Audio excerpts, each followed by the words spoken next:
अस्सलामुअलैकुम जी। मैं अब्दुल्ला सुमरो टंडो मोहम्मद खान सिंध से ये कछुए लेके आया हूँ यहाँ पे पानी में छोड़ने के लिए।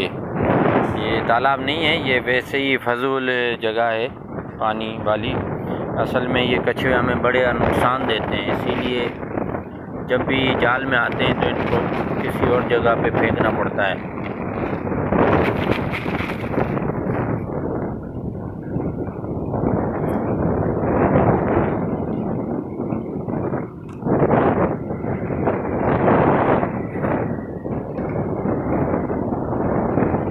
देखें ये दोनों कैसे भाग गए। बहरहाल ये मछलियाँ खाते हैं बड़ी, यानी 1 इंच 2 इंच 3 इंच वाली मछलियाँ भी। जितना बड़ा होगा उतनी बड़ी मछली खाएगा। असल में मेरे पास नर्सरी का काम है, इसीलिए ये तो फजूल की जगह है वहाँ पे, इसीलिए मैंने छोड़ा है, ताकि किसी जानदार की जान लेना भी ठीक नहीं है और मेरा काम भी हो जाए।